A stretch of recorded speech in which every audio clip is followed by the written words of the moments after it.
Ce soir, nous sommes avec Jérôme Guéry.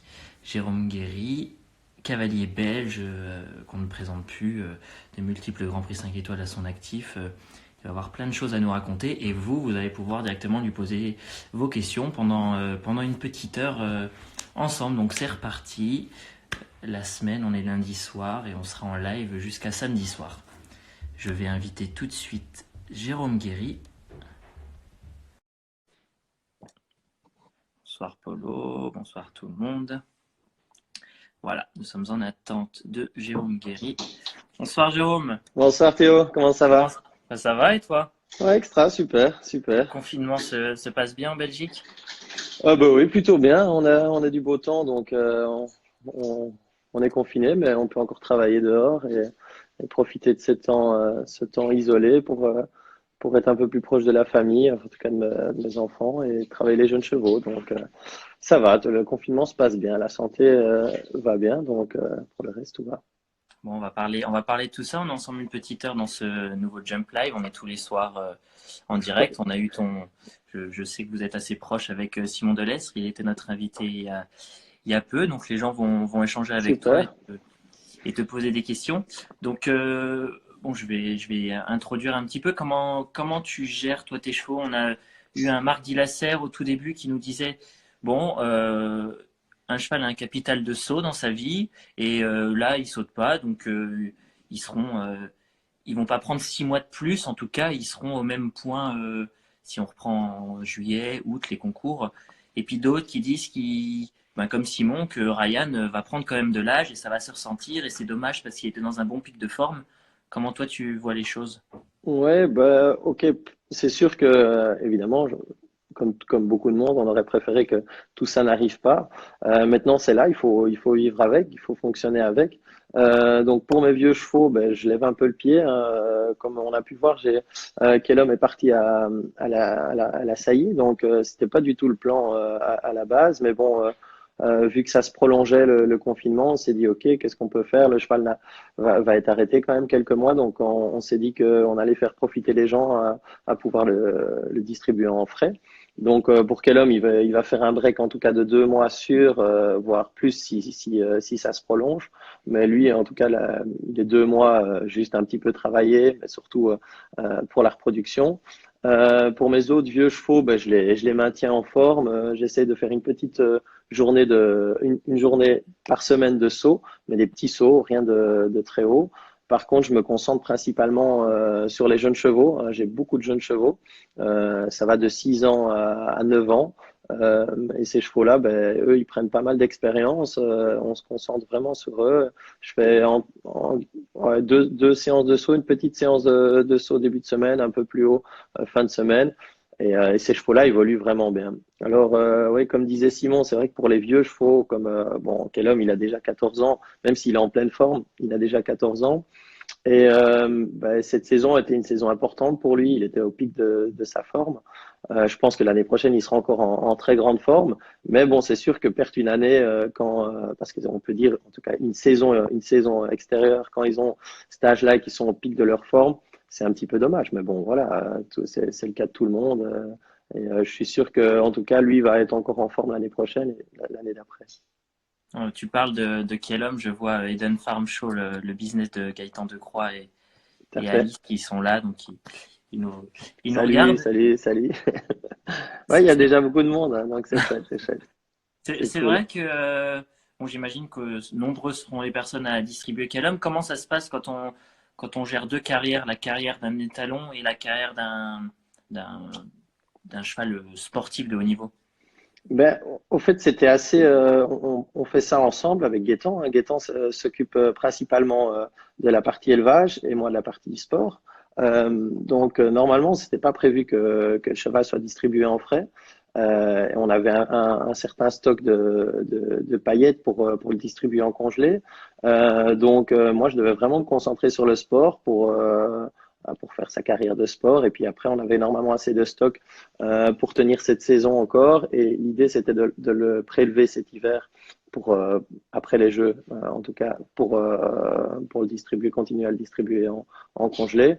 Bon, voilà, maintenant, on va faire vraiment cette saison le frais et puis on va reprendre le sport à fond. On aura de toute façon du stock aussi en congelé pour la saison prochaine.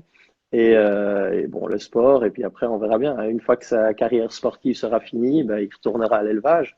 Donc voilà, mais c'est très chouette qu'on puisse faire ça ensemble. Moi et Gaëtan, lui s'occupe vraiment de cette partie-là. Moi, je m'occupe vraiment de la partie du sport.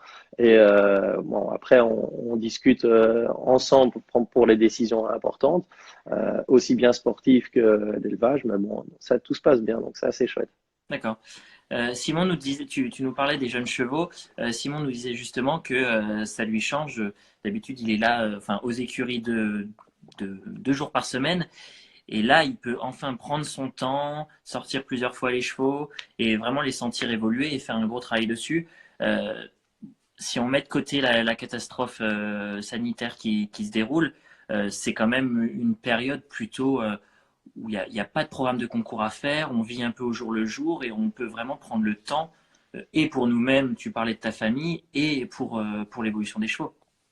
Oui, c'est sûr que dans toute situation, il y a du positif. Donc, il y a moyen de voir les choses de deux manières, ou de manière négative ou de positive. Moi, je suis plutôt quelqu'un de positif, donc j'essaie de voir les choses de manière positive.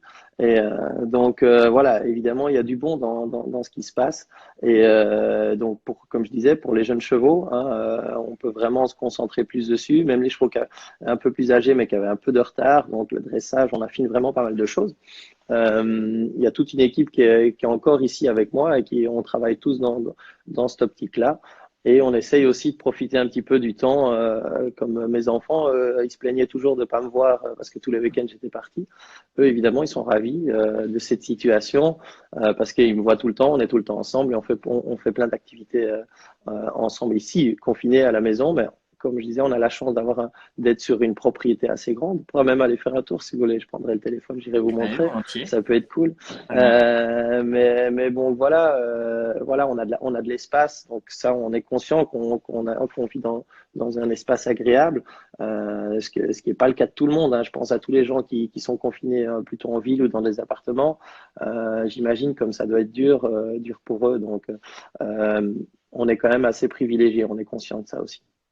Je rappelle qu'on est avec toi, Jérôme Guéry, pour une petite heure sur ce nouveau Jump Live. Bon, du coup, on a 1 heure grand maximum de live Instagram, donc on a pris à 6h30. Si tu veux nous faire un petit tour des écuries, on arrêtera les questions à 7h15. Ok, vous voulez qu'on aille maintenant? On va faire un tour maintenant ou plus Si vous tard, voulez, comme vous voulez. Allez, allez. vous êtes chaud, on y va. Bon, eh ben, on va d'abord Allez, visiter les écuries de Jérôme Guéry. allez, je prends le téléphone. On peut même, si tu veux, Ouais. une question de Lise qui te demande tes futurs projets. On imagine que c'est Tokyo 2021 à la place de Tokyo 2020 pour le moment. Allez, ouais, attends, je pose le téléphone, je mets les chaussures. Hop. Pas de souci. C'est du vrai life. Hein. Ah oui, Ouais. Voilà, ouais, tout à fait, hein, mes projets. il va peut-être y avoir un. Oui, c'est bon. Voilà. Je disais, oui, mes projets, c'est sûr que c'est Tokyo 2021. Maintenant, je pense que faire des projets à court terme, c'est difficile, mais c'est sûr que mon projet était déjà à Tokyo 2020 et Tokyo 2021 reste évidemment dans les projets. Hein. Donc ça, c'est sûr que ce sera l'objectif principal pour la saison à venir. Maintenant, j'espère que Aix-la-Chapelle, hein, l'année passée, c'était vraiment un moment important pour moi. Et j'espère que voilà, cette année, j'ai entendu dire qu'il serait reporté, donc pas annulé. Donc, s'il y a un objectif cette année avant 2021 pour Tokyo, ben, ce sera évidemment avec sa chapelle. D'accord. Bon, voilà, je suis dehors. Je vais retourner la caméra. Comme ça, vous allez voir. Tac. Donc, quand on sort, je suis tout de suite sur les écuries. Hein, donc, Ah oui. voilà, donc ma maison, un peu cool. Ça, c'est le manège. C'est Le tout neuf, parking. ça à toi? Non, non, non, c'est pas neuf. Hein. Ça a maintenant 12 ans. On a fait par étapes. On a construit le manège. D'abord, ceci, c'est les écuries. Vous allez voir, il y a des chevaux à l'extérieur qui sont là. Ça, c'est les écuries. Et de l'autre côté de la cour, le manège. On a fait d'abord les écuries. Et puis après, on a fait le manège. Et ce qu'on a fait en dernier, c'est notre maison. On a une chouette petite maison aussi qui est là. Hop. Donc voilà, comme ça, vous voyez un petit peu. Un peu style Comme en Floride, au fait. Quand on avait été avec mon épouse en Floride, on avait vu un peu ce style barn américain. On avait bien aimé. On s'était dit que on allait construire un petit peu quelque chose de similaire. Hop, vous rentrez avec moi. Esprit familial. Voilà, exactement. Il n'y a que mes chevaux ici, hein. Il y a vraiment que mes chevaux. J'allume la lumière. Voilà. Ici, on a Garfield. Je pourrais pas vous montrer quel homme parce qu'il n'est pas là. Mais Voilà, c'est Garfield. beaucoup de chevaux gris. Voilà. Ouais. Il y a pas mal de chevaux gris. Vous voyez, c'est basique, hein. C'est des écuries. On a tous les chevaux comme ça. Et là, on a les salles de préparation. Voilà. Qui dit magnifique propriété. Combien avez-vous de chevaux? Je vois quelques questions. Alors, il y a 30 box en tout. Je vais retourner. Hop. Il y a 30 box en tout. Donc, et il y a quelques chevaux à mon cavalier qui travaille avec moi. Il a quelques chevaux à lui ici. Et puis, le reste des chevaux, c'est des chevaux à nous ou des chevaux de propriétaires qui ont été confiés. Donc, donc voilà, c'est assez chouette. Je vais aller vous montrer la piste extérieure. Il faut traverser la cour. Hop, je vais retourner l'écran, comme ça vous allez voir. Hop, on traverse la cour et on arrive sur la piste extérieure où derrière la piste, j'ai les paddocks qui sont là-bas au fond. Il n'y a pas beaucoup de soleil finalement. Ben, là, c'est fin de journée, mais on a eu une journée fantastique. Il a fait magnifique jusque-là. Et puis ben là, on est quand même en Belgique, hein, mais Ouais, on n'a pas trop, on n'a pas trop à se plaindre. On n'a pas trop à se plaindre. Donc, voilà la piste extérieure. d'accord. Hop. Et là, derrière, on voit peut-être pas très bien, mais il y a une piste en herbe qui continue, qui est pas très grande, mais qui nous permet de dégourdir les chevaux sur l'herbe. Donc voilà, vous avez fait un peu le tour, l'autre côté de la maison. Et voilà, donc comme je disais, on n'a pas trop à se plaindre. On est dans un bel endroit. Et donc le confinement, ici, ça reste quand même assez agréable. C'est vrai que Julie nous dit effectivement, on se croirait vraiment en Floride. Ouais, c'est vrai que c'est vraiment le style américain, un peu ouais, c'est vraiment ça. Et la maison aussi est en bois, donc on a fait tout tourne autour du bois. Je vous reprends, voilà. On va retourner à l'intérieur maintenant qu'on a fait le tour. Bah, c'est gentil, merci. Tout le monde est très content. Et voilà, ça, c'est une fois autre chose, hein. On peut toujours, c'est l'envers du décor. Oui, bah, c'est ce qu'on souhaite à travers ce live. C'est vrai que bon, on a des champions comme toi, comme Simon Delestre, Marc Lasserre, mais on a fait parler aussi des photographes, des journalistes. On va avoir un vétérinaire. Donc on essaie de montrer un peu tous les acteurs du sport. Ben, c'est chouette, ça permet aussi aux gens un peu de découvrir un peu d'autres choses. Je vous repose. Et voilà, je me réinstalle et je suis prêt Alors, du coup, pour la suite des questions. je reprends toutes les questions. Il y a Johan qui mise beaucoup sur un jeune de la souche de Flora que tu aurais. Quelle ambition as-tu avec ce cheval si tu l'as toujours? Ouais, tout à fait. Donc, j'en ai deux. J'ai deux propres frères. Donc, une jument qui s'appelle Nora. Donc, c'est Elvis avec Ilena. Ilena, c'est une fille de Flora par Berlin qui est maintenant montée par Olivier. Oui, Olivier Oui. Robert, Olivier Robert qui la monte. Avant, elle était montée par Pénélope, qui appartient au Maigret, que j'avais monté jusqu'à l'âge de 7 ans. Et puis il l'avait acheté pour Pénélope. Et puis maintenant, c'est Olivier Robert qui la monte. Donc, c'est deux produits de cette jument-là. Donc, c'est vraiment la souche directe de Flora, avec comme père Elvis. Donc, il y a Nora la jument. Et bon, c'est une jument vraiment exceptionnelle, très respectueuse. Elle est fort semblable à Flora, dans le sens elle est alezane, elle a la même énergie, elle est très très respectueuse. Alors bon, est-ce qu'elle va faire la carrière de Flora? Ben, ça, on ne le sait pas encore. Mais par contre, elle est vraiment très très talentueuse. Et son frère est vraiment, on peut pas trop dire que c'est son frère, si ce n'est qu'il a vraiment aussi énormément de qualités, beaucoup de moyens, mais leur attitude, il y en a un la jument est alezane, lui est B. Donc, je reçois un message, je zappe. Et donc, c'est deux chevaux très différents, mais avec énormément de qualité. Mais c'est vrai que Nora a fait assez bien sensation début d'année, là, déjà à Oliva. Chaque fois qu'elle sort, voilà, on parle d'elle. Bon, c'est sûr par son origine et par sa manière de faire. Mais j'avais dit que durant les jours à venir et les semaines à venir, j'allais essayer de publier sur mon Insta ou sur mon Facebook des petites vidéos de la maison pour présenter un peu tous les jeunes chevaux. Parce que c'est sûr que bon, tout le monde connaît un petit peu les Kellum, Garfield, Heras, un peu les chevaux de tête que j'ai qui tournent dans les 5 étoiles. Mais on va profiter un petit peu de ces quelques semaines pour présenter un peu tous les autres chevaux. Comme ça, tout le monde pourra un peu les découvrir. Tu nous as fait visiter ta propriété il y a quelques minutes.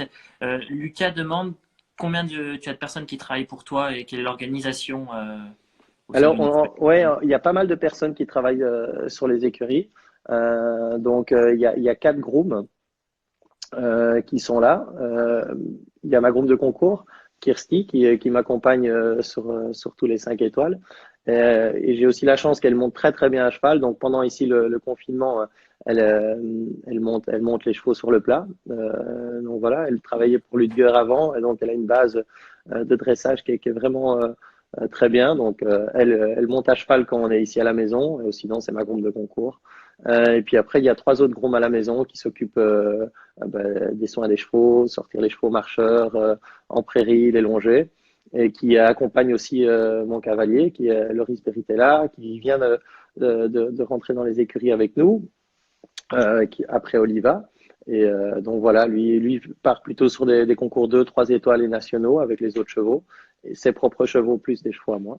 Et donc voilà, et puis j'ai deux palefreniers qui travaillent aussi ici, qui s'occupent eux de toute la tendance, qui font les box, qui donnent le foin, qui entretiennent la propriété, qui passent un petit peu les pistes et tout ça. Donc voilà, il y a une belle équipe, hein. Au total, il y a donc 6 personnes, plus moi, mon épouse aussi. Mon épouse monte aussi à cheval. Donc voilà, on est 8 à travailler sur le site quasi en permanence. Oui, ça fait pas mal déjà. Mhm, mhm, ouais, Euh, tout à fait. et du coup, c'est vrai que bon, le cavalier de haut niveau monte en concours, forcément, mais il y a aussi euh, des stages, du commerce. On a d'abord une question sur les stages de Benoît Petitjean qui demande combien vends-tu de chevaux par an environ? Est-ce que c'est une activité que tu favorises? Est-ce que c'est un business model que tu as? Alors, je dois dire que je vends beaucoup moins de chevaux qu'avant. Avant, c'était vraiment mon activité principale. Bon, le concours, mais surtout le commerce. Maintenant, je dois dire, ça fait maintenant 5 ans que je me concentre plus sur le sport que le commerce. Donc, pardon, je fais encore du commerce, mais je dois dire un tout petit peu moins. Je dois vendre une douzaine de chevaux par an, plus ou moins entre 12 et 15 chevaux. Mais c'est un peu plus qualitatif dans le sens, c'est vraiment des chevaux, même dans les jeunes chevaux qu'on achète ou dans lesquels on investit, c'est vraiment des chevaux vraiment qu'on essaye d'aller vers le haut niveau, donc on les tire le plus loin possible. Mais bon, il faut faire tourner une écurie et les gains de concours ne nous permettent pas de faire tourner. Enfin, ça ne suffit pas en tout cas pour faire tourner une écurie. Donc, le commerce est vraiment quelque chose d'indispensable dans le fonctionnement de ma structure. Donc, j'en fais encore évidemment à côté des concours. Donc, c'est quelque Mais chose. c'est vrai que des fois, on voit des très bons chevaux partir, quitter les écuries de cavaliers. On aimerait bien qu'ils restent, mais ce qu'il faut comprendre, c'est que vous vendez peut-être le deuxième cheval pour pouvoir garder le premier. Sinon, vous seriez obligé de vous en séparer. Oui, ouais, ouais, tout à fait. Et puis pour pouvoir aussi continuer à investir dans des jeunes prometteurs, parce que bon, quand un cheval arrive vers l'âge de 12 ans, 13 ans, ben, c'est à ce moment-là qu'il doit être normalement, il est au pic de sa forme, mais c'est à ce moment-là aussi où il faut le vendre, parce que la valeur va commencer à diminuer quand il va vieillir. Donc, on n'a pas trop envie de s'en séparer, mais il faut quand même prendre les bonnes décisions à ce moment-là ou trouver des investisseurs. Mais c'est très difficile. Moi, j'ai pas de gens derrière moi qui investissent vraiment pour le sport. C'est toujours ou des amis qui font ça avec moi pour. Mais bon, il y a un moment, ils aiment avoir un retour sur leur investissement. Donc, ouais, il y a un moment, faut prendre des décisions. Il y a certains cavaliers qui ont des mécènes ou des gens qui investissent pour eux, pour le sport. Moi, en tout cas, j'ai pas encore trouvé quelqu'un qui était prêt à investir pour moi vraiment pour le sport. Il y a toujours, ils veulent toujours avoir un retour sur cet investissement. Donc, voilà. Et puis, il faut, ouais, comme je disais, il faut faire rentrer un peu d'argent pour payer le personnel, pour faire tourner toute une structure, hein. Euh, donc voilà, le commerce est quelque chose d'important dans mon fonctionnement. Ouais. Et du coup, est-ce que vous donnez des stages aussi? On sait que c'est le business model de certains, même si vous avez peu de temps finalement à consacrer à ça. Alors moi, pour ma part, j'en donne pas vraiment. J'en donne deux, trois par année seulement. Souvent, c'est des stages qui sont organisés par mes partenariats avec des marques. Donc là, j'en ai fait un pour Cavalor. Voilà, je fais pour certaines. Mais moi, je n'organise pas vraiment beaucoup de stages. J'ai pas beaucoup de temps. Et donc, je prends plus non plus trop d'élèves. Avant, j'avais des élèves, mais comme je disais, je me concentre sur le sport et sur le commerce. C'est les deux grosses activités que j'ai. Et quand j'ai un peu de temps, j'essaie de le consacrer à mes enfants parce que voilà, mes enfants, ma famille, qui sont aussi demandeurs. On a une vie très spéciale, nous, cavaliers de 5 étoiles. On est parti du mercredi au dimanche toutes les semaines, si pas parfois le mardi. Donc voilà, quand j'ai un peu de temps, j'essaie vraiment de me concentrer à mes proches et aux gens, les gens qui sont près de moi. D'accord, on voit tous vos commentaires. Bonsoir Simon Laurin. Ah, Monaco ici, ce qui nous rejoint, Ouais, qui demande cool. justement quel est ton meilleur souvenir avec Monaco ici. C'est une des équipes de la Global Champions League, un Ouais. circuit annuel où vous êtes par quatre ou cinq de nationalités différentes et vous sillonnez un peu le monde entier. Je te demande aussi, est-ce que tu as fait des UV? Des- Non, j'ai pris un coup de soleil hier. Je me suis endormi au soleil dimanche. Le dimanche, c'est le jour de repos. Et je me suis endormi au soleil hier. Mon fils, que je vois qui est en ligne, va être mort de rire. Non, mais non, donc j'ai pris un petit coup de soleil hier en m'endormant sur un transat. Donc voilà, non, je fais pas du V du tout. Parce Non, que j'ai du pas le coup, temps. c'est vrai qu'à un petit niveau, on accorde des jours de repos aux chevaux, mais à haut niveau, c'est pas du 7 jours sur 7. Du coup, il y a des jours aussi où vous les laissez souffler. Ben oui, en tout cas, ils sortent. Hein, c'est pas que, mais en tout cas, pour nous, on essaye de prendre un jour déjà avant. Hein, c'est toujours un fonctionnement que souvent c'était le dimanche. Quand je suis là, c'est le dimanche. Maintenant, pendant la saison de concours, moi, j'ai pas vraiment de jour Hmm. où je ne fais rien. Je rentre le dimanche soir, le lundi, on recommence. Mais là, dans cette période de confinement, on essaye le dimanche de faire plus relax. Donc on met les chevaux au pré, un peu au marcheur. Donc, il y a toujours quelqu'un qui travaille. Les box sont faits. Il y a donc un palefrenier qui travaille et une groom pour qu'ils puissent sortir les chevaux ce jour-là. Et bon, par exemple, la semaine dernière, mon cavalier était vraiment motivé. On a fait sauter les jeunes en liberté, faire un autre travail un peu différent. Donc, bon, c'est bien que Loris soit là parce qu'il me motive assez bien. Moi, je dois dire, c'est plus difficile pour moi de me motiver parce qu'on n'a pas vraiment d'objectif. Donc, moi, souvent, je travaille à la motivation par les objectifs en me disant, voilà, on va avoir tel concours, ceci, cela, et ça me motive à travailler. Bon, alors là, j'ai Loris, qui est mon cavalier, qui vient avec une nouvelle énergie, comme il est arrivé depuis le début de l'année, et il est super motivé de monter les jeunes chevaux. Donc, lui, il trouve toujours des activités à faire, donc ça, c'est sympa. Oui, c'est vrai qu'il faut finalement faut se réinventer. Ouais. C'est une toute autre vie que vous Oui, vivez. c'est totalement une autre vie, une autre manière de fonctionner pour nous. Donc, comme je disais, il y a des choses positives évidemment dans cette manière de fonctionner qui est différente. Mais bon, voilà, il faut aussi un petit temps d'adaptation.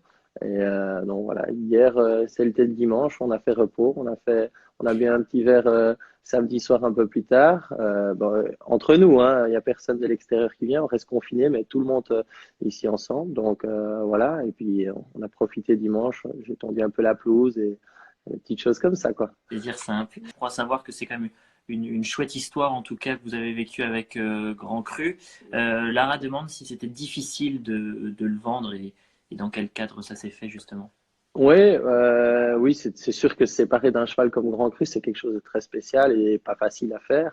Maintenant, comme je disais, c'était le bon moment. On a vécu des choses fantastiques. Hein. C'était avec Alexandre Onsea, un de mes meilleurs amis, qui est aussi partenaire dans Quel Homme. Parce que bon, il a acheté, on a investi ensemble dans la moitié de Quel Homme. Mais bon, je reviendrai après. Mais parlons plus de Grand Cru. C'était vraiment une belle histoire. On a commencé ça ensemble. Le cheval est parti de rien. On a été jusque le plus haut niveau, faire les Jeux Olympiques. Et puis voilà, le cheval prenait 13 ans. C'était le moment. Si on voulait retrouver un peu d'argent, avoir un peu d'argent et continuer à investir. Et un autre cheval, ou on prenait la décision, on le gardait et on allait jusqu'à la fin du cheval, ou on le vendait et on continuait à investir dans d'autres chevaux pour continuer à rester ensemble dans pas mal de chevaux. Donc on a pris cette décision-là. Maintenant, c'est ce que j'ai fait toute ma carrière jusqu'ici, c'est toujours revendre des chevaux pour acheter d'autres chevaux, pour continuer, hein. Et je pense que c'était la bonne décision. Maintenant, c'est sûr que se séparer d'un cheval comme Grand Cru, après avoir fait les championnats d'Europe, les Jeux olympiques, les victoires dans le global, victoire à la balle, enfin tout ce qu'on connaît de lui, c'est quelque chose de spécial. Mais je suis content aussi où le cheval est tombé. Donc c'est Pilar Gordon qui l'a acheté. Je savais que c'était vraiment pour elle. Voilà, elle aime ses chevaux, donc voilà, il n'allait pas non plus dans n'importe quelle écurie. Je l'aurais pas vendu à n'importe qui. Donc voilà, ces chevaux-là, c'est des chevaux spéciaux. Donc quand on les vend, on a envie qu'ils aillent dans des bons endroits.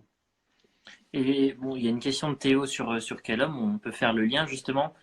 Tu as continué à, à avoir un cheval de haut niveau, certes, mais avec une vraie histoire amicale autour.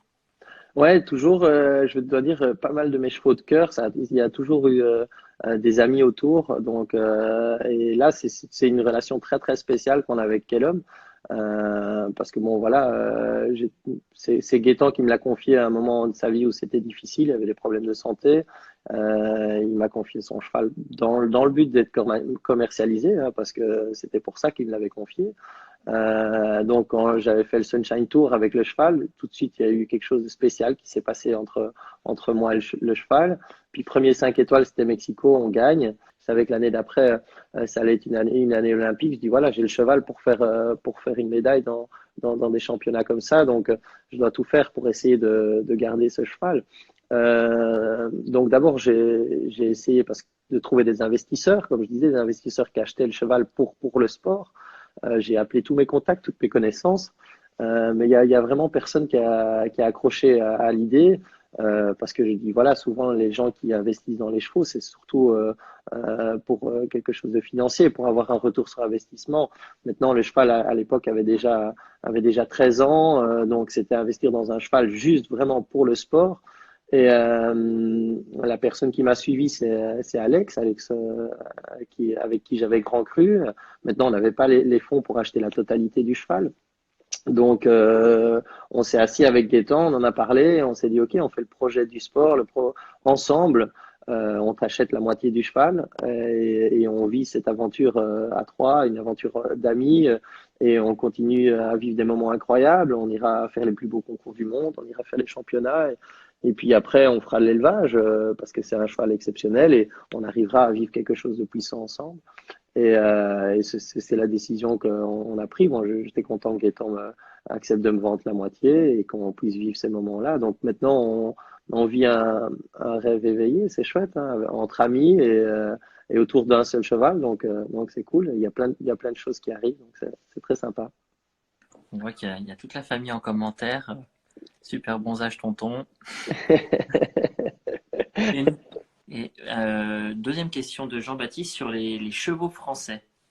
Oui, ben, j'ai toujours eu beaucoup d'affection pour les chevaux français. Euh, voilà, parce que c'est des chevaux avec un mental incroyable, souvent un respect de la barre. Donc, c'est des chevaux très très spéciaux. J'aime bien l'élevage français, les chevaux français. C'est une équitation aussi qui me correspond. Donc, c'est des chevaux qui correspondent à mon équitation. Dans quasi tous mes chevaux, il y a du sang français. Donc voilà, voilà, j'aime vraiment bien les chevaux français. Maintenant, je dois dire, la Belgique a été avant-gardiste un petit peu pour ça. C'est pour ça qu'on a une qualité d'élevage, je pense aussi intéressante, dans le sens où on a pris le sang français avec le sang allemand. On était peut-être les premiers à le faire, vu qu'on est entre les deux pays, ces deux pays de chevaux fantastiques, mais ils étaient très protectionnistes l'un comme l'autre. Et nous, la Belgique, on a pris le meilleur sang français avec le meilleur sang allemand et on en a fait des chevaux belges. Et c'est pour ça, je pense qu'aujourd'hui, que l'élevage belge est si bien, parce que voilà, on a pris ce qu'il y avait de mieux de côté. Il y a ton fils qui t'aide à répondre aux questions. Une question Ouais. de Léa sur comment va Papillon, et du coup, ton fils a répondu qu'il se porte au top. C'est vrai que Tu as légué Papillon Z, qui est un cheval avec qui tu as gagné le Grand Prix 5 étoiles, à ton Mhm. très jeune fils finalement. Ouais. Ouais, tout à fait. Papillon, c'est vraiment un cheval spécial dans ma carrière. C'est le tremplin vers le 5 étoiles. C'est grâce à ce cheval-là que j'ai gagné mon premier Grand Prix 5 étoiles. C'est ce cheval-là qui m'a permis d'aller aux Jeux Olympiques de Rio. C'est vraiment mon cheval de cœur. C'est vraiment un cheval c'est peut-être pas le meilleur cheval que j'ai eu, mais c'est le cheval qui m'a donné tellement et qui m'a apporté tellement que voilà, c'est vraiment un cheval spécial pour moi. On a décidé de le retirer du haut niveau il y a déjà maintenant 2 ans et maintenant ça fait un an que mon fils le monte à un petit niveau, hein, mais pour moi c'est quelque chose de très spécial voir mon cheval de cœur avec mon fils. Vous pouvez imaginer l'émotion que ça me procure. C'est très très spécial. Après, je dois dire, c'est un cheval fantastique, mais il faut pas croire que c'est un cheval si simple. C'est un cheval assez froid sur le plat et autres. C'est pas parce qu'il a fait du 5 étoiles que c'est si simple pour lui de le monter, mais en tout cas, ça me procure beaucoup de plaisir et je vois que le cheval aussi a du plaisir à le faire avec Mathieu, donc c'est chouette, c'est quelque chose de sympa. On a une question sur Hermès, c'est vrai qu'on en a parlé avec Simon et je trouve que c'est intéressant de comprendre un peu quel enjeu vous avez en tant que sportif de haut niveau et personnalité publique de vous associer à des grandes marques, quelles contraintes ça amène, quels privilèges, quel est un peu, sans dévoiler le contrat, mais la teneur du partenariat en tout cas avec cette marque de luxe. Ouais, ben Hermès est venu m'a contacté après les Jeux de Rio. Bon, c'est sûr que c'est une certaine reconnaissance quand on a une marque comme Hermès qui s'intéresse à vous et qui veut s'associer à vous. Donc, c'est une reconnaissance par rapport à notre équitation, à la place qu'on a dans ce milieu. Et bon, voilà, c'est une grande maison. Donc, ouais, c'était un honneur de pouvoir monter avec Hermès. Maintenant, des contraintes, j'en ai pas trop, si ce n'est que voilà, ils sont très euh, euh, exclusifs dans ce qui est logique, hein. Ils veulent qu'on monte avec leur matériel, mais bon, qui voudrait pas monter avec du Hermès, hein, donc voilà, honnêtement, j'ai aucune contrainte. Il y a plutôt que des avantages de travailler avec Hermès. C'est une belle maison, c'est du bon matériel. Donc, ouais, je suis très très content d'avoir ce partenariat avec Hermès où il y a beaucoup de partage, où on peut faire évoluer le produit. On sait qu'on a une maison forte derrière qui a les moyens de pouvoir faire évoluer, de, de faire évoluer le produit en fonction de ce qu'on demande, ce qu'on a besoin. Donc voilà, c'est vrai que c'est plutôt que des avantages d'avoir un partenariat avec Hermès. Ça, pour rester dans ce sujet, j'ai souvenir d'un Patrice Delaveau qui a limite créé des museroles avec Butet en collaboration avec, parce qu'il ressentait ce besoin, et puis il s'avère que c'est un besoin aussi que d'autres cavaliers avaient. Donc en fait, vous êtes aussi un peu des crash tests, ou en tout cas, vous êtes les conseillers techniques directement sur le terrain des marques avec lesquelles vous êtes affiliés. Oui, tout à fait. Bon, maintenant, une marque comme Hermès est là depuis très longtemps. J'étais pas encore né que Hermès était déjà là. Donc voilà, mais c'est vrai que quand il y a un nouveau produit, on est les premières personnes à qui il envoie le produit, il demande un retour, comment le produit, qu'est-ce qu'on peut faire, qu'est-ce qu'on peut améliorer. Et aussi, si nous, on a des idées, hein, souvent ils nous demandent avant de mettre au point un produit, ils nous demandent voilà quelles sont vos idées par rapport à ce produit-là, qu'est-ce qu'on pourrait améliorer, qu'est-ce qu'on pourrait faire, et ils nous l'envoient. Donc voilà, c'est vraiment un partage pour essayer de faire un produit qui est adapté à notre demande et pour ce que nous on fait. Donc voilà, ils sont vraiment très attentifs à ce qu'on a besoin et ce qu'on peut faire évoluer sur leur produit. Question de Lorraine, quel est le cavalier que vous admirez le plus? C'est une question qui revient souvent, et aussi le cheval.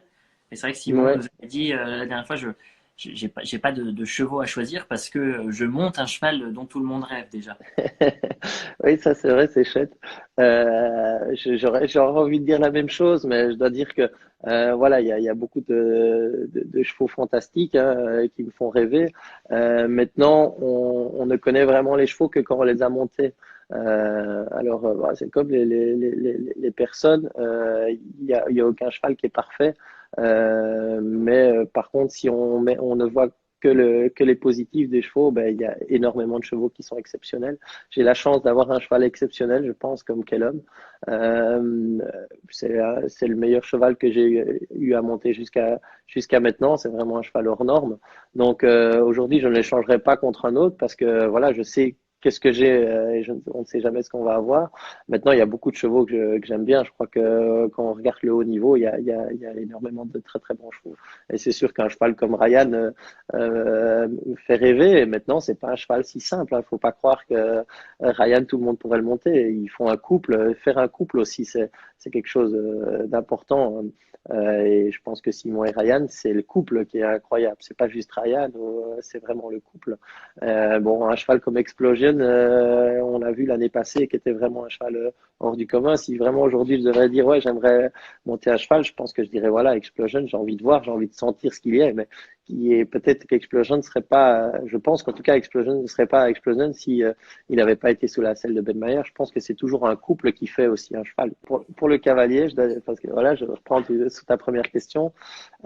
J'ai plusieurs cavaliers qui m'inspirent. Je dois pas dire voilà, j'ai pas vraiment un cavalier qui m'inspire, mais j'en ai vraiment plusieurs. J'ai regardé encore là, il y a 10 minutes avant qu'on commence une vidéo de Ken Farrington là avec ses échauffements là qu'il met sur Instagram. Je suis bluffé. Je pensais même que sa corde à sauter, il l'avait mis en accéléré tellement c'était bluffant là. Si on doit dire un vrai athlète, Ken Farrington c'est un athlète incroyable. Il y a une discipline sur lui-même que je suis admiratif, mais que je ne pense pas que j'arriverai à me donner. Je vois un cavalier comme Steve Gerda qui me fait aussi rêver par sa discipline, sa manière de faire, l'approche, son organisation. En Belgique, Grégory Wadley qui est aussi très très structuré. Kevin Stott qui voilà par sa manière de son approche sur le cheval avec plein de chevaux, il arrive vraiment à des résultats incroyables. Simon, avec qui je suis proche. Je dirais Michael Whittaker, qui est aussi qui est là depuis toujours, et Michael et John, qui sont là depuis toujours et qui inspirent tout le monde. Hein. Donc voilà, il y a énormément de cavaliers. Je peux pas dire qu'il y en a un seul qui m'inspire, mais il y a énormément de cavaliers qui m'inspirent et j'ai la chance de les côtoyer. Donc voilà, c'est très chouette. Bon, avant de retourner dans toutes les questions qu'on nous pose, là, je souhaiterais revenir juste sur ce que tu as dit. Avant, tu parlais que tu aimerais bien sentir la sensation sur Explosion. Ça me fait penser aux finales tournantes qu'on a perdues des Jeux équestres mondiaux où là, on se retrouvait logiquement avec 4 cracks à monter, en tout cas 3 Ouais, plus le sien.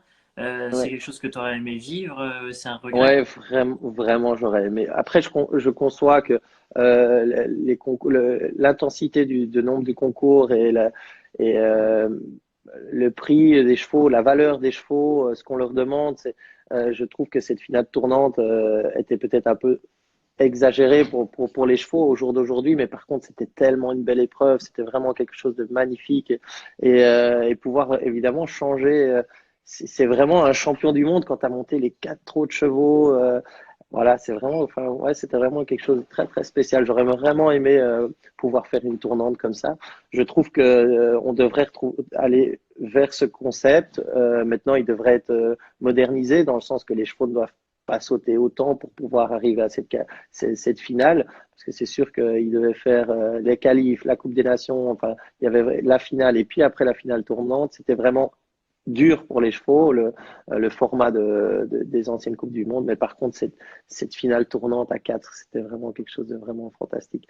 Et ça, je suis un peu triste que ça n'existe plus. C'est quelque chose que j'aurais bien aimé vivre et faire. Bah, c'est vrai que c'est quelque chose qu'aurait pu reprendre Yann Tops à Prague dans une super finale aussi. Ça peut être un concept Ouais, à jouer avec. je pense pas que ça va coller avec le concept du global, ce type de tournant, vu que, voilà, comme je disais, il y a une intensité du nombre de concours et la valeur aussi des chevaux de ce niveau-là. C'est difficile de confier, mais voilà, je pense qu'il y a à réfléchir pour l'avenir de refaire une épreuve comme ça. Ce serait une épreuve vraiment intéressante. Ouais. Et on rappelle que la dernière finale tournante, c'était en 2014 à Caen, remportée par Mhm, Jérôme de Veldam devant Patrice Delaveau, devant son mhm, public, justement. C'est vrai ouais. que c'est quelque chose d'assez, même pour Ouais. nous, amoureux du sport, J'étais dans les tribunes, c'était quelque chose de ouais, fantastique. Ouais, ouais, ouais. c'est vraiment dingue. Une question en anglais, bon, tu y as déjà répondu, si quel homme était la cartouche numéro un pour Tokyo. Ouais, ouais, sans aucun doute, hein, à moins qu'un vrai un couac, mais bon, voilà. Quel homme est le cheval, je pense que tout cavalier rêverait d'avoir pour aller faire un championnat. C'est un cheval sûr, c'est un cheval qui est à l'aise sur tout type de piste. C'est un cheval bien dans sa tête, respectueux, avec énormément de moyens. Donc, il correspond parfaitement au format d'un championnat et encore plus au format des Jeux Olympiques. Question de Léa, comment est l'entente dans l'équipe belge? C'est vrai que vous êtes tous quand même des bons vivants, en tout cas, c'est ce qu'on ressent quand on parle. C'est tous Qu'est-ce les que Belges qui sont des bons vivants, donc ça c'est bien. Mais c'est vrai que on a vraiment une relation particulière. On a un peu tous la même tranche d'âge, si ce n'est Joss et les deux frères Philippard, Nicolas et Olivier sont un peu plus jeunes, mais voilà, on est quand même tous assez entre guillemets jeunes. Moi et Greg, on est les plus vieux, donc voilà. Même si je suis un peu plus âgé, je suis encore jeune dans ma tête, donc voilà, il y a vraiment une bonne entente entre nous. Et on a un vrai bon esprit d'équipe. Donc ça c'est très chouette, quoi. On se contacte, on s'appelle, pas que pour les événements, hein. Quand on n'est pas sur les mêmes concours, qu'on voit que l'autre a fait des résultats, on s'échange des messages. Voilà, donc il y a une vraie bonne entente et on le ressent aussi et on le voit dans les résultats qu'on a. Ça fait 2 ans qu'on a voilà, on est très bon en Coupe des Nations, dans les championnats. Donc voilà, ça nous manquait une médaille. On a eu la médaille d'or là au championnat d'Europe. Et je pense que malheureusement, on n'a pas eu les Jeux cette année, mais il y a grande chance qu'on soit présent l'année prochaine. Et pourquoi pas aller sur le podium avec l'équipe belge. bon, je vois plusieurs questions, comme un peu chaque jour à propos du déferrage. C'est vrai que tu es assez proche aussi de Julien De Epaillard, il me Julien, semble. ouais, ouais, tout à fait, tout à fait. Et on en avait parlé avec un invité, je ne sais plus qui, il y a peu, qui nous disait qu'effectivement, euh, on redéfinit les bases, on se dit, un cheval, il est déféré, on va ne le ferrer que s'il a des pathologies ou des besoins. Alors que là, on est plus dans une logique, un cheval, on veut le monter, on le fait, terminé. Et ensuite, on Exactement. réfléchit. Et là, on change un peu de paradigme. Est-ce qu'il faut revenir à la base et se dire, est-ce qu'un jeune cheval, est-ce que lui, il a vraiment besoin de le ferrer et passer sa carrière sans le faire s'il n'a pas de pathologie? Alors moi, j'ai pas encore assez de recul, mais je dois vous avouer que Julien, c'est aussi un ami, hein. On partage beaucoup de moments, beaucoup de soirées. C'est aussi, on aime bien boire un petit verre le soir et le- la ferrure et le parage, on en a passé des nuits à en parler. Donc c'est très chouette autour d'un verre, mais voilà, voilà, c'est toujours très intéressant. Et il m'a convaincu d'essayer sur plusieurs de mes chevaux parce que voilà, en plus il a des résultats incroyables, hein, on doit le dire, hein, pas que sportivement, il a vraiment eu des chevaux qui n'allaient plus et qu'il a déféré et qui allaient mieux. Donc voilà, je dois dire, j'ai déféré pas mal de mes chevaux, de mes jeunes chevaux. En tout cas, j'ai commencé par mes jeunes chevaux, des jeunes chevaux qui n'avaient jamais été ferrés, j'ai pas remis de faire. Par exemple, Papillon est déféré. Donc, il avait été déféré au moment de son arrêt et je ne l'ai plus referré. Et bon, je ne sais pas si c'est dû à ça, mais sûrement que oui. C'est qu'il avait fort mal au pied au moment où j'ai décidé de l'arrêter. Et il a fait presque un an de prairie sans faire. Et il est revenu avec des jambes sèches, avec plus de boiterie. Et depuis, ok, il saute évidemment un petit niveau avec mon fils, mais je dois dire qu'il boite plus et qu'il est bien sur ses jambes. Donc voilà, je pense que la fonction du pied, ça irrigue toute la jambe. Enfin, faut en parler avec Julien. Je pense que ça pourrait être intéressant, hein, parce que lui, il est calé là-dessus. Bon, on l'a Mais contacté live, mais son agent a décliné. Donc on l'aura sous ouais, une autre forme. il est pas trop réseaux sociaux et je dois dire, il a fait une petite vidéo qu'il m'a envoyée. Hein, je crois que j'étais un des premiers parce que je lui demandais toujours un peu comment il faisait et tout, donc des conseils sur son parage qu'il m'a envoyé, qui a été publié sur les réseaux sociaux. Alors en général, ça a été bien accueilli par les gens, mais bon, comme toujours, il y a des gens qui sont plus contre et tout, et Puis il y a des ce intérêts côté financiers à défendre oui, ou des pour les gens équipes. qui ne sont pas ouverts parce que voilà, il faut quand même avoir une certaine ouverture pour te dire voilà, on va déférer les chevaux et on va voir comment ça se passe. Euh, c'est sûr que dans notre mentalité, on se dit voilà, un cheval qui fait du sport doit avoir des fers. Mais en tout cas, ce que je dois dire, c'est que les résultats que j'ai, c'est des chevaux en tout cas qui ont des pathologies, qui sont moins bien sur leurs jambes ou qui sont boiteux et qu'on n'arrive pas à mettre droit. Pourquoi pas essayer les déférer et voir comment ça évolue. Je pense que la fonction du pied peut améliorer certaines pathologies chez le cheval. Un cheval qui fonctionne bien avec des fers, je ne vois pas pourquoi le déférer. Maintenant, un cheval qui ne fonctionne pas bien ou qui est pas bien, ben, autant essayer. En tout cas, nous, on a souvent tendance à vouloir infiltrer, soigner des chevaux, infiltrer, pour essayer de continuer. Mais il y a un moment, l'infiltration ne fonctionne plus et alors il faut aller vers d'autres systèmes. Et pourquoi pas essayer le déferrage à ce moment-là? Et je crois qu'il y a eu des bons résultats qui le prouvent que ça peut fonctionner. Et du coup, Lorraine, question qu'on se pose un peu tous, qu'est-ce que ça fait de venir devant un obstacle à 1,60 m à cheval comme ça Moi, je kiffe à mort. Moi, j'adore. Plus c'est haut, plus ça me donne une adrénaline. Quand je marche avec sa chapelle, quand je marche les championnats, je kiffe, j'adore. Plus c'est haut, plus ça m'excite parce que voilà, c'est vrai que bah, on a des sensations incroyables. Bah, enfin, tout cavalier, on sait, hein, quand on saute 1 mètre, on a une sensation, 1,20 m. Mais imaginez-vous de sauter des obstacles d'1,70 m l'arche sur des terrains en herbe. Voilà, on a des sensations parfois qu'on vole avec un animal. On a des pégases entre les jambes, donc c'est chouette. Non, moi j'adore sauter les gros obstacles. Bon, je peux pas le sauter tout le temps, mais une fois de temps en temps, même une fois à la maison, parfois avec des amis ou avec mon cavalier, on se met un peu plus haut pour avoir des sensations, parce qu'à la base, on aime quand même ça. Oui, Donc je vous encourage à essayer à la maison de monter les barres pour la sensation. tout en restant encadré. Ouais, bien sûr, encadré avec le casque. Moi, je monte toujours avec mon casque. Je vais normalement à partir de la saison prochaine toujours monter avec l'airbag aussi. J'avais déjà commencé un petit peu avec certains chevaux la saison passée, mais là, on est en train de mettre au point avec Hermès. C'est une info top secrète, mais on est en train de mettre au point avec Hermès un gilet airbag avec veste et tout. Donc, on va avoir quelque chose de super élégant. Donc, une fois que ce sera au point, je serai aussi avec l'airbag tout le temps. Donc, voilà, sécurité. Bon, ok. Question de Lara qui tombe à pic. Est-ce que vous avez des peurs un peu de temps en temps et de tomber notamment et comment vous gérez le stress pendant des grandes échéances? Alors, je pense que monter à cheval comme on a peur, c'est pas bon. En tout cas, moi, la peur pour moi n'est pas un boost. Donc, non, j'ai pas peur, je doute pas.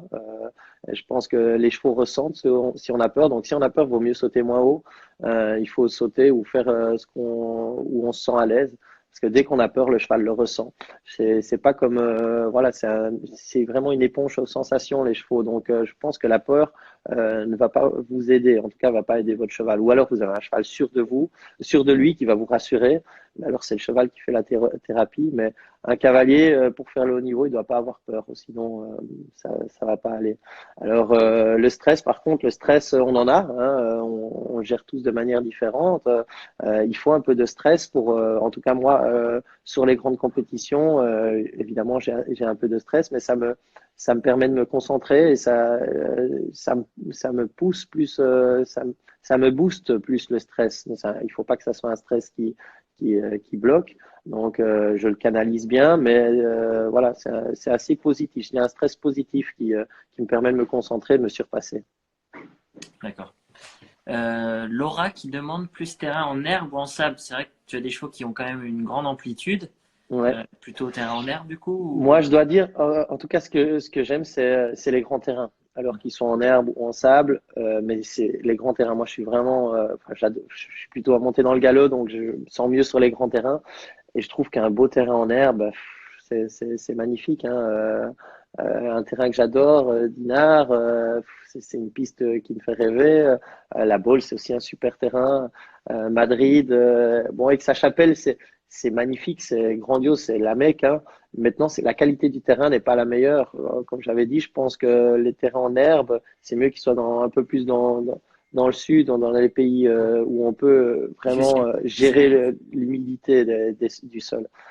Ouais, Mexico, c'est un concours de cœur. Avant même que je le gagne, hein, je pense qu'on peut demander à tous les cavaliers, c'est le meilleur global de la saison, hein. L'atmosphère, la qualité des infrastructures, du sol, C'est vraiment un concours incroyable, Mexico. Donc, si je vous encourage à prendre l'avion, venir nous voir là-bas, en tout cas, c'est quelque chose de spécial. Mexico, c'est très chouette. On est en plein centre de la ville, donc Mexico, c'est déjà spécial. Et on est vraiment en plein centre, dans un cadre incroyable, avec une atmosphère très, très, très chouette. Les gens viennent vraiment faire la fête. Donc, c'est vraiment un concours très, très spécial. Et, Avec, voilà. et justement, on parlait de pistes un peu incroyables. Jeanne nous parle de Miami. Tu as gagné une année avec Grand Cru. Mhm. Oui, Qu'est-ce que tout tu à as fait. fait En 2017, c'était ma première victoire sur un global. Miami n'est pas l'endroit que je préfère, honnêtement. Voilà, c'est quelque chose de très particulier dans le sens où on est sur la plage. Il faut se dire que Ok. les vagues le matin, elles viennent taper contre le bord de piste. Donc c'est vraiment, on est vraiment, vraiment, vraiment au bord de la mer. Mais maintenant, les gens qui regardent le concours, à part les gens qui viennent pour le concours, mais ça resterait beaucoup VIP. Mais les gens qui sont autour de la piste, c'est des vacanciers, c'est des gens qui Ouais, connaissent on rien aux regarde chevaux. bien. Voilà, c'est des gens qui connaissent rien aux chevaux, ils viennent là en bikini regarder, donc c'est une atmosphère très spéciale. Maintenant, c'est sûr que c'est beau avec la mer à côté et tout, mais c'est une petite piste. Bon, gagner de toute façon un global reste quand même quelque chose de merveilleux parce qu'on est avec les meilleurs chevaux, les meilleurs cavaliers dans une atmosphère très spéciale. Mais voilà, ma victoire à Mexico m'a fait plus vibrer que la victoire de Miami. Euh, donc voilà. Et là, on parle de victoire justement quand tu gagnes des grands prix comme ça, c'est souvent 99 000, 100, 100 000, 110 000. Euh, Si tu peux expliquer aux gens, c'est un partage selon les parts que vous avez dans le cheval. C'est suivant des contrats avec les copropriétaires de l'équipe. Voilà, ouais, tout à fait. Donc ça dépend un tout petit peu chaque cheval ou les accords qu'on a avec les propriétaires, c'est quelque chose qui est défini à l'avance. Mais tout ne revient pas au cavalier, comme tout ne revient pas aux propriétaires. Hein. C'est des parts qui sont définies en fonction des accords qu'on a avec les propriétaires. Maintenant, c'est sûr que c'est des sommes qui font un peu rêver, mais il faut savoir qu'il y a des gros coups et que ça n'arrive pas tout le temps. Hein. L'année passée, j'ai gagné que Mexico, hein. J'ai pas gagné d'autres 5 étoiles l'année passée, même si on a eu plein de très très bons moments. Mais voilà, gagner un 5 étoiles, c'est pas tous les week-ends. Bon, heureusement que ça arrive une fois de temps en temps. Ça motive. C'est pour ça qu'on se lève le matin, on travaille. Il y a beaucoup de travail, d'énergie pour ces quelques minutes. Il faut être conscient que c'est quelque chose d'exceptionnel qu'on vit une fois de temps en temps, donc il faut en profiter. Donc, voilà, chaque victoire, en tout cas, j'essaie vraiment de la fêter parce que je suis conscient que c'est quelque chose de pas courant. Ben, merci beaucoup, Jérôme. Il ne reste plus qu'une petite minute, donc on va devoir se Voilà, quitter. mais merci à J'imagine vous, que hein. Merci à toi, Théo. C'était tu es, chouette. J'ai vu il y avait plein de monde qui nous ont suivis là, donc bonjour à tout le monde hein, qui est là. En tout cas, restez bien chez vous. oui, Et important. prenez soin de vous, profitez de ces petits moments pour faire d'autres choses. Hein. Donc, On imagine que tu es ouvert sur tes réseaux sociaux si les gens veulent encore discuter avec toi, te poser des bien questions. sûr, n'hésitez pas, je suis actif sur Facebook et sur Instagram.